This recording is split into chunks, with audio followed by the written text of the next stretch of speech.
Oke, malam semua.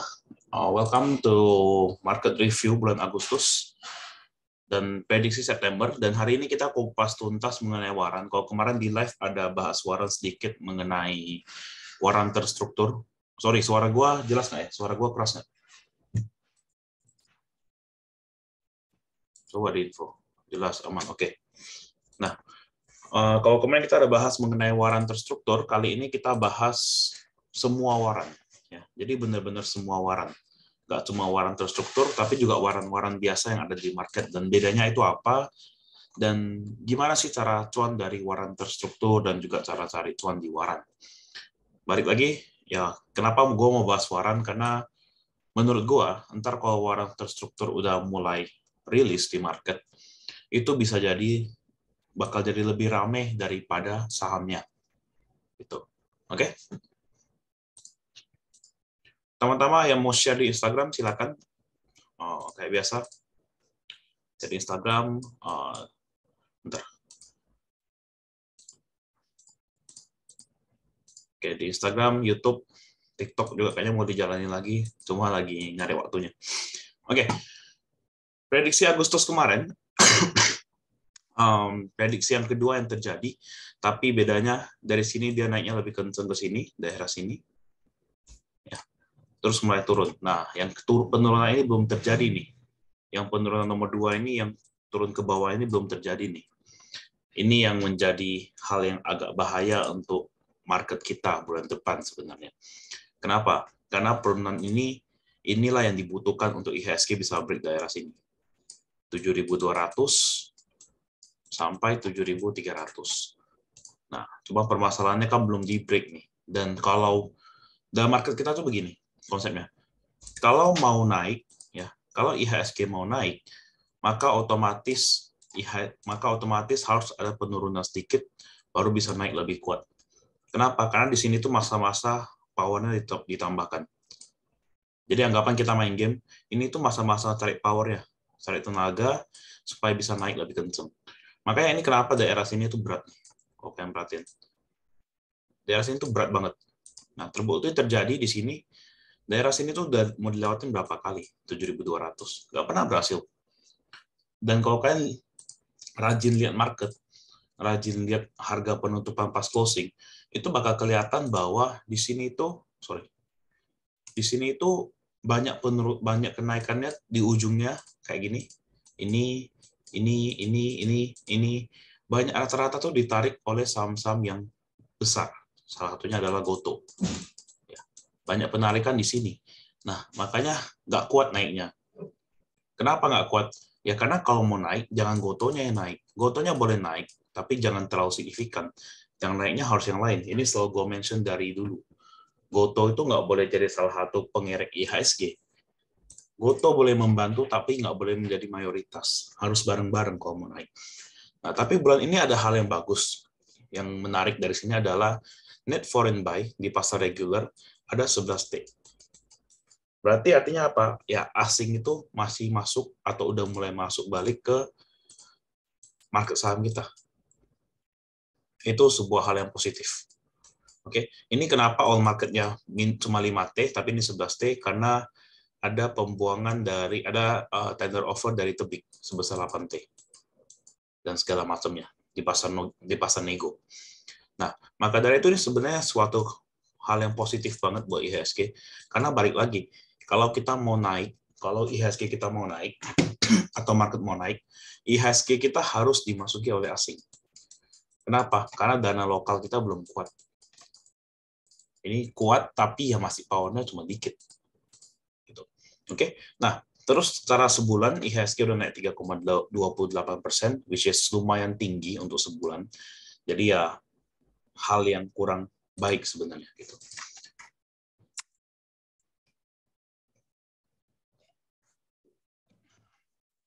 Nah, Q45 performance-nya bagaimana? Pertama Medco. Nah, Medco ini kalau kita perhatiin ada sekali dia gap up. Nah, itu yang gue nggak berani kerja di gap up itu. Kenapa? Saham-saham yang gap up karena tiba-tiba ada berita, itu hal yang sebenarnya kurang bagus. Kenapa? Dia nggak sustain. Nah, kalau kalian perhatiin sekarang Meko setelah gap up, sempat naik lagi, sekarang udah mulai koreksi. Nah, kita belum tahu nih koreksi sampai kapan, makanya gue nggak berani masuk dulu, belum berani ambil posisi. Kenapa? Ya karena ini masih belum confirm, walaupun dia naik. Kalau kalian dapat di average bawah di 500-an, ya oke, bagus di hold. Atau sekarang udah masa TP harusnya. Tapi kalau kalian baru mau kejar ketika gap up, itu menurut gue rada bahaya secara analisa teknikal ya. Karena kenapa? Gap-nya itu bukan gap yang something yang very good gitu. Dia gap karena laporan keuangannya luar biasa. Kayak Adaro punya gap kemarin. Kalau kalian perhatiin, yang tiba-tiba plus 5% pagi, gue suruh sell. Itu alasannya kenapa? Ya ini karena semua shock atau semua kaget karena laporan keuangan. Padahal sebenarnya laporan keuangan call itu bakal bagus. Berkali-kali udah di-mention bahwa laporan keuangan call selama call di atas 400 itu bakal bagus mau gimana pun. Jadi sebenarnya nggak ada yang perlu shock, cuma kan market tuh beda. Yang paham soal ini kan nggak banyak. Kalau call di atas 400 tuh semua saham call bakal mantep, bakal cuan banget. Nggak semua orang ngerti soal ini. Kita bisa gap up. Ketika gap up itu dapat plus 5%, kita masuk di 3.300, ya langsung jual. Nggak usah mikir lagi, sell udah. Terbuktinya gimana? Ya sekarang turun kan, mulai balik lagi ke bawah kan. Gapnya juga hampir ditutup tadi, cuma belum berhasil. Ya kalau dari saran gue sih ya kalau mau kayak masuk ke Adaro, tunggu dulu, kasih dia turun dulu baru kita masuk lagi. Kalau bisa balik ke 33 itu entry point yang bagus daripada kita buru-buru sekarang. Oke, Wika kita udah dapat di atasnya, terus ada resist yang berhasil di break, kita sell di sana, terus mulai balik lagi ke resistnya, tapi resistnya juga hari ini nggak berhasil di break kan, masih closingnya di doji ya dia. AMRT ini saham yang ada di tabel, cuma kita juga jarang masuk. Hari ini break, jadi ya kenaikan 1 bulan terakhir ini didorong terutama oleh hari ini 7%. Hari ini 7%, jadi 13%. Adaro, Pegas kita juga dapat. Excel, ini juga agak, gue kurang suka sama Excel dibanding sama Indosat. Gue prefer Indosat gitu. Tapi ISA kan soalnya ISA lebih tipis dibanding Excel. Bevin, INKP, ini kita juga dapat. Happy Tuan, Mandiri agak lambat, BCA juga agak slow. Nah, kita perhatiin Arto di LQ45 Performance itu 1 bulan udah turun 20%. Makanya kenapa gue bilang Arto tuh mulai menarik. Karena udah turun lumayan banyak dalam sebulan, dan sekelas LQ45 ya kalau misalnya memang perusahaannya masih bagus, ya turun segini saatnya bisa buy. Tunggu ada sinyal dari technical, which is sinyalnya udah mulai muncul. Makanya kenapa gue bilang tahan dulu aja Artonya. Gitu. BRP kita cabut, Tebik juga setelah tender offer kita udah selesai, kita nggak masuk lagi, karena juga ya tower-toweran tuh kalau mau gerak paling slow biasanya. Kalian perhatiin Sen tower-toweran yang kemarin break resist, setelah break itu ngapain? Ya nggak ada ngapa-ngapain, mulai turun. Oke. Terus, bentar. ICBP, penurunan utama dari hari ini sama INDF, karena laporan keuangan jelek. Selalu perhatiin bahwa ekonomi itu situasinya gimana. Oke. ICBP sama INDF ini kan lebih ke arah consumer. Ya. INDF, group company. Kita ngomong soal ICBP-nya yang makanan. Kenapa harga Indomie bisa naik? Alasannya apa? Ya karena inflasi. Ya. Inflasi itu dari mana? Inflasi itu dari banyak hal. Contohnya salah satunya adalah dari harga komoditas. Yang paling simpel kita lihat aja adalah harga minyak. Mulai besok September tanggal 1 harga BBM kan naik ya. Pertalite ke 10.000 dan segala macamnya. Nah, apakah Pertalite ke 10.000 ini bakal ngaruh banyak? Iya, bakal ngaruh banyak. Takutnya apa yang terjadi, inflasinya bisa naik. Itu masalahnya. Cuma balik lagi, karena harga minyak naik, mau nggak mau. Nih, kalian perhatiin alurnya ya. Harga minyak kan naik. Oke. Harga minyak naik. Oke. Yang terjadi adalah pemerintah harus kurangi subsidi. Jadi harga Pertalite kita atau harga di Pertamina juga naik. Pertalite, solar, dan segala macamnya. Nah, dengan harga solar naik, otomatis cost of transport ya, cost dari transportasi naik nggak? Ya naik juga. Iya kan? Nah, karena naik juga, mau nggak mau satu bungkus Indomie itu ada beban yang naik dong. Kan satu bungkus Indomie itu terdiri dari berbagai beban. Bahan baku, karyawan, operasional, salah satunya adalah transportasi. Misalnya dibajetin satu bungkus, untuk satu bungkus biaya transportasi adalah Rp50, misalnya gitu. Tapi sekarang mau nggak mau naik ke Rp60, misalnya gitu. Nah, otomatis cost-nya naik, ya mau nggak mau naikin harga. Nah, itulah kenapa ITBP INDF ini bisa turun laporan keuangannya. Labanya bisa turun. Kenapa? Karena berawal asal-usulnya dari komoditas yang naik. Jadi selama komoditas masih tinggi, otomatis ya dua ini agak bahaya consumer. Oke, CPO yang gue bilang mau jalan, ini juga berhati-hati kepada consumer. Kenapa? Banyak bahan baku dari barang-barang consumer di Unilever, di ITBP itu hasil dari CPO. Oke. Nah, terus ada apa lagi? MNCN, saham yang salah satu kita juga sering skip. Harum, BRIS, BBRI, TMG. BBRI ini agak hati-hati. Kenapa? Walaupun hari ini break secara technical, cuma satu hal yang gue nggak gitu suka dari BBRI adalah asing terus buangin dan setiap kali BCA naik, BBRI-nya turun. Perhatiin deh, gitu. Dalam sebulan BCA naik 8%, dalam sebulan BBRI turun 1%. Atau bisa ngomong sebenarnya BBRI itu nggak kemana-mana. Saya wis doang, baru hari ini break. Oke, net foreign buy and sell terbesar di BCA, otomatis jelas ini salah satu hal yang bagus, salah satu hal yang gue suka. BBCA, Telkom, Mandiri, ASI, BBRI, ya 5 top perusahaan gede di Indonesia, asing udah mulai masuk. Ini gue suka.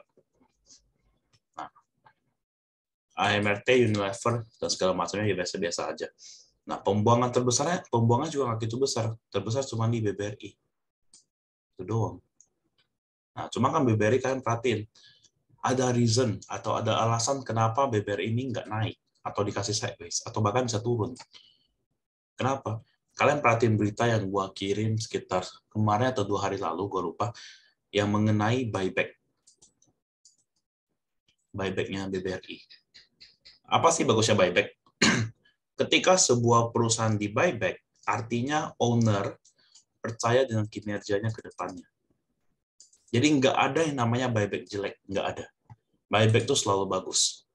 Nah, ketika ini disiapin turun, ya berarti buyback-nya bagus, bakal berjalan.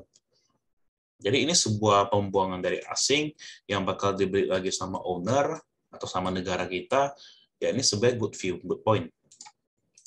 Oke, Tebik, Sido ini bentar lagi sinyal buy-nya harusnya muncul, tunggu aja. Bukalapak juga, ITMG udah mau mencapai resist. KLBF kayak biasa slow, Excel, Ali, ISAT, MDKA. Oke. Nah, top gainer ada KRA, kita juga dapat di KRA, cuma ya kita nggak dapat sampai ujung. Kita nggak dapat sampai 250. Kita kan stop di 200-an ya. Oke. HTM juga kita dapat sampai ke atas, sampai ke puncaknya HTM di 500 ya. Kita dapat sampai ke sana. Jekon copet-copetan hari ini. Kios dan Bumi ya. Bumi yang masih punya tahan aja, tahan keras. Oke, apalagi yang punya average di bawah nggak usah pusing. Tahan aja. Top loser, Paniknya jangan diperhatiin, karena kan ada issue ya. Ini hasil daerah issue. Olive pantau ketika udah masuk ke bawah 20. Ini menarik. Itu dicopet. Ini Olive ini kenapa bisa sampai 36? Karena ini masuk di papan akselerasi. Papan akselerasi harga paling rendah adalah 1.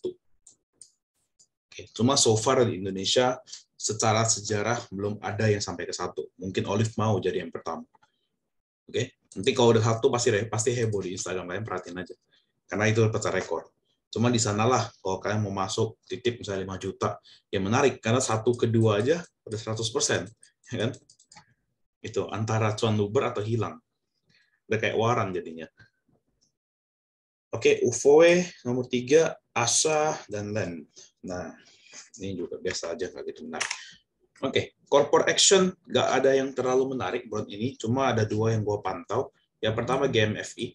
GMFI kenapa gue bilang menarik? Karena kalau isu-isunya Garuda, GIAA, nih GMFI ini anak perusahaan dari GIAA, Ya, GIA kan masih di suspend ya.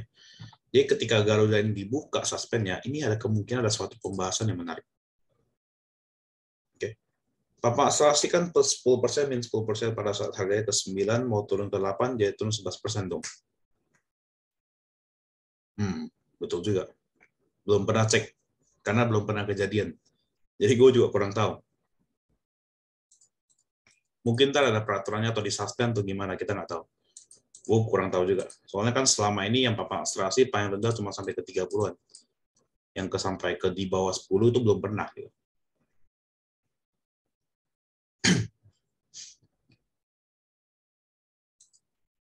Oke. Terus yang kedua itu ada Hexa. Ini Hexa ada RUPST. Ini biasa para investor Hexa ini menunggu di sini. Karena biasa ada pengumuman bagi dividen. Jadi untuk bulan depan, untuk kita spekulasi beli Hexa itu menarik. Oke. Kalau teknikalnya bagus, itu untuk kita spekulasi menarik. Kenapa? Karena biasa Hexa bagi dividen gede. Dan Hexa ini kan alat berat ya, ada hubungan dengan batu bara juga. Ketika batu baranya bisa naik, ya otomatis ini juga bisa cuan. Jadi ini hal yang paling dipantau sama market sekarang, secara investor ya, secara investasi ya. Nah, untuk Garuda ini ya kita balik lagi ke GIA-nya gimana kalau Garudanya bisa buka suspend, ini juga biasa bisa jalan. Cuma permasalahan dari sini adalah lotnya tipis. Percaya nggak percaya, kita satu grup 400-an orang kita HK bareng arah ini bisa. Cuma masalahnya bahaya, banyak nyangkut di sini. Oke. Nah, terus secara sektoral bagaimana sih situasinya sekarang? Nah, kita lihat infrastruktur dari tanggal awal Agustus tanggal 1 sampai tanggal 31 off-road masih naik infrastruktur. Naiknya dari mana? Ya otomatis dari konstruksi. Nah, harusnya berlalu kalau kalian perhatiin, gue udah bilang bulan Agustus kemungkinan bulannya properti sama konstruksi. Ya, konstruksinya mulai jalan, tapi lagi koreksi wajar biasa. Siap-siap harusnya sampai akhir tahun konstruksi bisa jalan lagi. Oke. Cyclical salah satu yang kurang menarik. Sideways doang bolak-balik ya, sama lah kalau kalian perhatiin era gimana ya, era begini.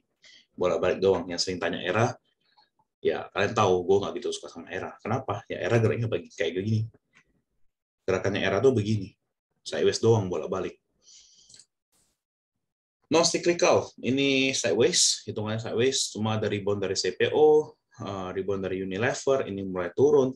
Nah, harusnya bulan depan untuk September ada chance untuk dia bisa naik. Tapi kalau kalian lihat secara sektor, kemungkinannya sektornya sideways. Kenapa? Ya kemungkinan yang naiknya dari CPO, tapi penurunannya dari consumer. Oke. Industrial ya kemungkinan masih di sana-sana aja, mungkin bisa didorong sama UNTR atau Hexa. Properti ini masih menarik, sama masih under value menurut gua, sampai akhir tahun prospeknya masih menarik. Basic industry yang bisa ngedorong cuma dari barang-barang metal-metalan. Ya kemungkinan kalau naik pun nggak terlalu signifikan. Karena so far dari hari ini teknikalnya juga pada nanggung, mau break tapi belum break. Teknologi salah satu sektor yang sebenarnya kalau kalian perhatiin ya, teknologi itu sering banget sekali turun, tapi kalau mau rebound kenceng. Kalian perhatiin Goto, tiap kali turun kalau rebound kenceng. Nah, tapi balik lagi, Goto itu ada satu resisten yang nggak bisa lewat dari kemarin. Nih, 334. Dari kemarin sini itu mentok. Kalau kalian perhatiin, ada nggak similar dengan IHSG? Ya? Ada. Ini tuh kayak anggapannya resistennya IHSG. Ya kan? Ini tuh resistennya IHSG. Sama, resistennya Goto juga. Gitu. Oke. Cuma ya, kalau menurut gua teknologi itu bulan depan kemungkinan masih sideways. Kalau turun dalam sih menurut gua enggak.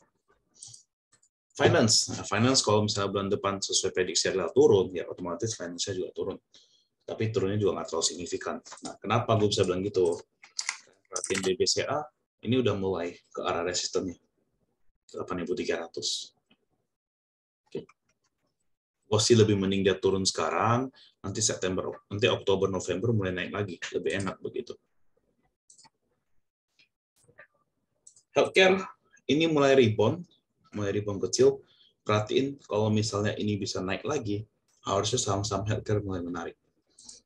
Kalau kalian perhatiin mungkin Same, nah ini mulai break. Healthcare yang lumayan gede, Mika. Nah, Mikanya mulai hijau. Cuma ya hitungannya masih sideways, belum kemana-mana.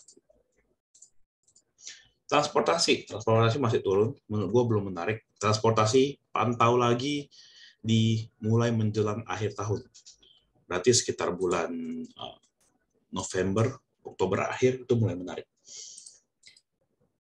Energi ya nggak usah ngomong lah. Ini bakal jadi sektor yang menurut gue masih cakep banget sampai perangnya selesai. Minyak, batu bara, gas, 3 itu udah. Gak usah pusing terlalu banyak kalau energi. Cuma ya balik lagi, saham energi itu secara overall bagus, tapi kalau dibanting kasar. Tapi kalau mau naik bisa lebih cepat. Jadi kita cari entry point yang bagus saja. Kayak contoh Indi deh. Ini 29 nggak bisa di break. Ya udah cabut dulu. Nanti close di atas baru masuk lagi. Ada row. Nah, tunggu dia tutup. Dia bisa koreksi ke arah sini. Bisa ke sini. Baru bisa naik lagi, ya menarik. Ya kan? Daripada kita buru-buru masuk di sini, ya ngapain? Ini tunggu ke bawah, dekat-dekat support, baru kita masuk. Oke, so overall, ini yang bulan Juli ya.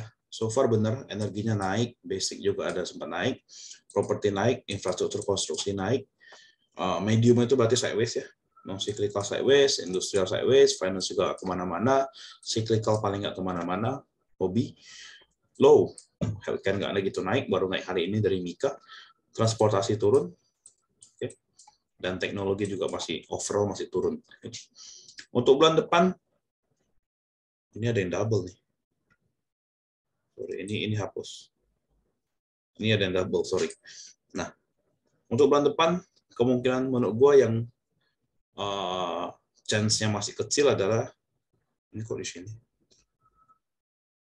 Oke, sorry, infrastrukturnya gue pindahin ke sini. Hai. Jadi yang low adalah transportasi dan finance, healthcare mungkin masih sideways, property sideways juga, teknologi sideways, cyclical sideways. Yang high ini lumayan banyak, energi, infrastruktur, konstruksi masih menarik, karena kemarin proyek IKN kan harusnya Agustus ya. Agustus diundur ke September. Kalau benar terjadi, ini infrastruktur, konstruksi harusnya mulai naik lagi. Kalian perhatiin konstruksi pada di resist, kalau bisa break, menarik banget. Oke. Basic industry, balik lagi ke metal-metalan, sama kertas. Ya, kertas-kertasan juga mulai menarik. Non-cyclical, CPO. Kayak gue bilang September biasa bulannya CPO. Historical ya, secara data ya. Dan industrial, kita mengincar di saham-saham seperti Hexa, UNTR, yang berhubungan dengan batu bara. Oke, nah, secara historical, September IHSG rata-rata turun. Ya, tahun lalu naik, tahun ini tahun 2020 turun, 2019 turun, 18 merah, 16 merah, 15 merah. Jadi ya chance untuk dia merah lebih gede.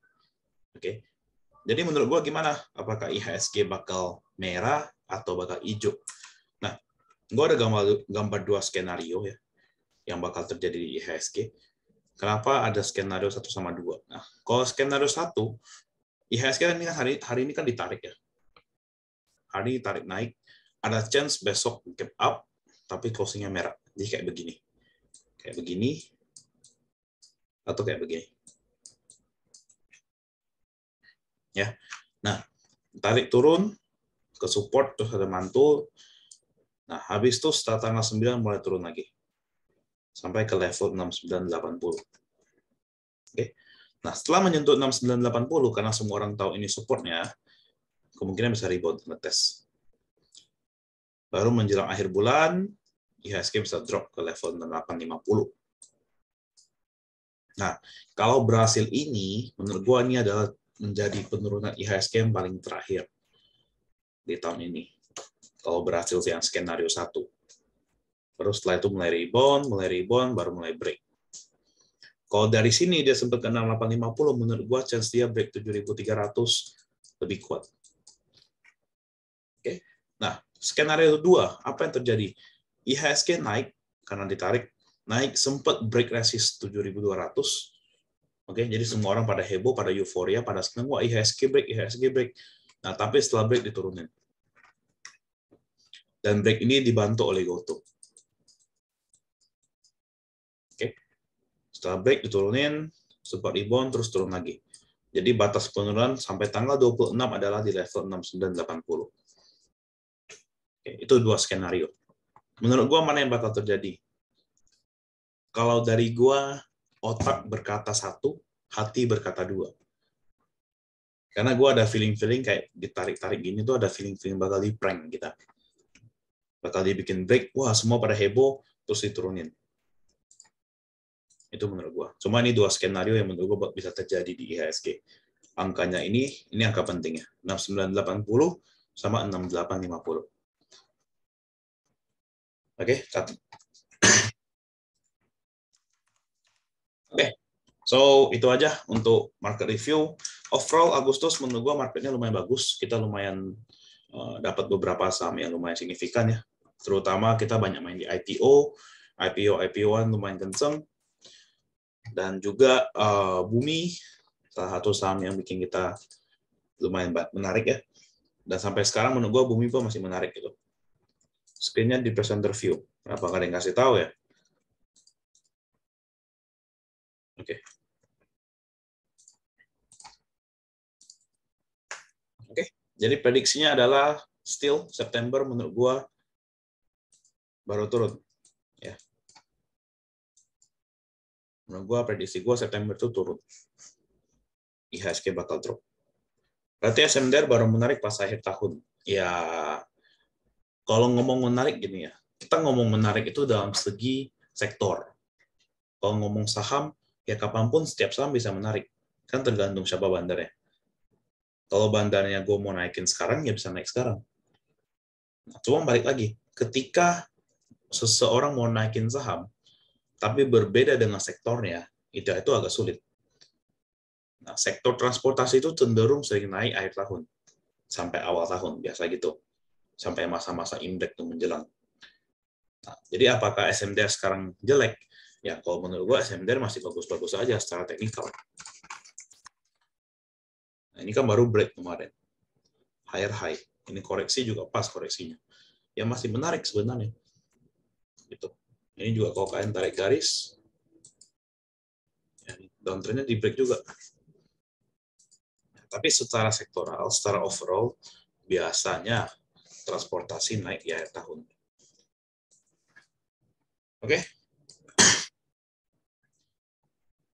Oke, kalau gitu.